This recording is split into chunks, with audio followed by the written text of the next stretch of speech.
Hello दोस्तों, NEET 2025 जिस तरह का मोड़ ले रहा है जैसा लास्ट ईयर हुआ था उसी टाइप का इस बार भी हो रहा है कि गोल गोल डेट के बारे में कुछ फिक्स नहीं हो रहा। ओएमआर सीट कब आएगी, आंसर की कब आएगी और क्या रिजल्ट भी डिले होने वाला है। तो रिजल्ट थोड़ा थोड़ा मैं कह सकता हूँ, हाँ डिले होने वाला है और कैसे होने वाला है इस पे भी अपन बात करेंगे। मैं पूरी जानकारी देने वाला हूँ। एमपी हाई कोर्ट ने क्या कहा है, एमपी हाई कोर्ट पे डेट जो बढ़ रहे हैं उस पे क्या बातें हैं, उस पे बारे में पूरी डिटेल पे बात करते हैं। देखो, सबसे पहली तो बात है ये जो हाई कोर्ट में बात गई क्यों।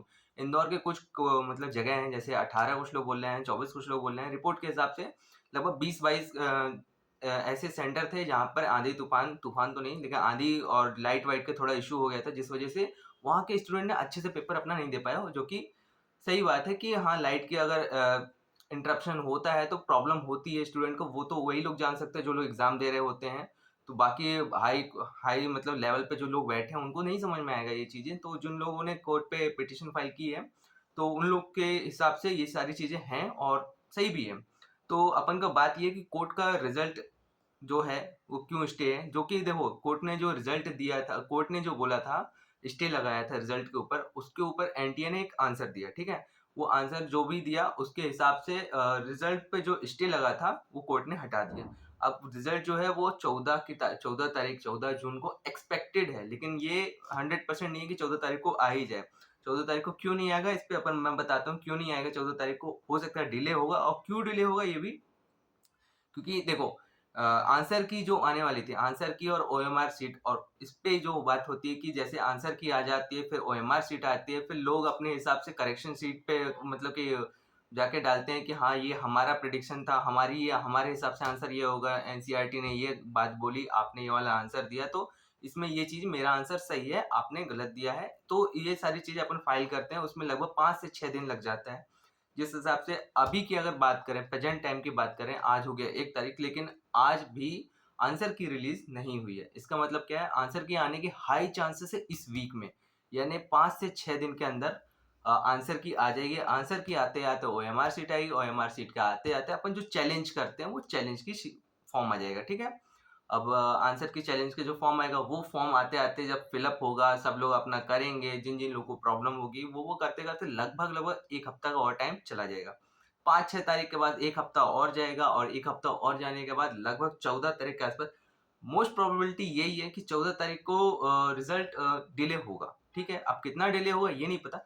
14 तारीख 14 जून जो कि एनटीए ने बोला है, ये 100% ये नहीं बोला है कि 14 तारीख को हम रिजल्ट को आउट करेंगे, आउट नहीं करेंगे, वो प्रेडिक्शन है, ठीक है। मोस्ट प्रोबेबिलिटी यही है कि 14 तारीख को रिजल्ट को हम पब्लिश करेंगे, लेकिन ऐसा होगा नहीं। 2-3 दिन का और डिले हो सकता है 1 हफ्ते का भी डिले हो सकता है। और क्यों डिले होगा, देखो मेन प्रॉब्लम ये है कि हाई कोर्ट ने जो जो चीजें बोली, अगर 5 तारीख को इसका फाइनल रिजल्ट आने की बात की है, ठीक है। जो कि एमपी हाई कोर्ट है, 5 तारीख को ऑफिशियल मतलब कि अब कोर्ट में जो भी उनका निर्णय लिया जाएगा उस हिसाब से पता चल जाएगा 5 जून को कि क्या होने वाला है। अब उसके लिए क्या अपडेट आता है, उसके लिए बने रहने के लिए प्लीज से पहले तो सब्सक्राइब कर दो कि तुम्हारे भाई के लिए सब्सक्राइब करके एक लाइक जरूर कर देना, थैंक यू होगा उसके लिए।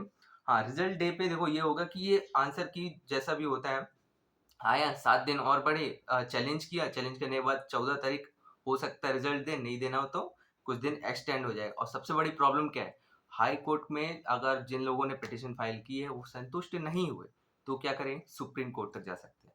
अगर सुप्रीम कोर्ट तक जाते हैं तो रिजल्ट बहुत ज्यादा डिले होने के चांस है। इसमें देखो दो केसेस बनते हैं, जो 5 तारीख को हो, 5 तारीख को वो री नीट के बारे में बोल रहे हैं, री नीट होगा नहीं होगा, रीनीट अगर होता है तो कितने लोगों को होगा और क्यों होगा, कैसे होगा, किस हिसाब से होगा, ये बहुत बड़ा प्रॉब्लम हो सकता है। कुछ लोगों के साथ हो सकता है कि अम, ठीक है समझ सकते हो, कुछ लोगों को हो सकता है कि प्रॉब्लम हो जाए कि हमारे साथ में ऐसे पेपर आया था, रीनीट वालों के लिए इजी पेपर आया है, सभी का तो एक साथ कंडक्ट नहीं कराया जा सकता। वो जितने जगह हैं, जो 20, 22, 18 और 24 जो भी कंफ्यूजन है वो देख लिया जाएगा रिपोर्ट के हिसाब से, जो भी हाई कोर्ट में डिसीजन लिया जाएगा। हो सकता है ग्रेस मार्क की बात जो करते हैं कि हाँ, जैसे लास्ट ईयर ग्रेस मार्क दिया गया था, किसी किसी को 150-200 नंबर तक ग्रेस मार्क दिया गया, जो कि कई लोगों के लिए सही नहीं था। कि जिन बच्चों ने मेहनत की थी उन लोगों को ग्रेस मार्क के हिसाब से कुछ नहीं मिला, और जिन लोगों ने कुछ नहीं किया वो खुद बताते हैं कि हमने तो कुछ किया भी नहीं था तो हमें इतना ग्रेस मार्क्स मिल गया और हम अब अच्छे कॉलेज में हैं। तो बहुत लोगों के साथ ये चीज़ सही नहीं होती है।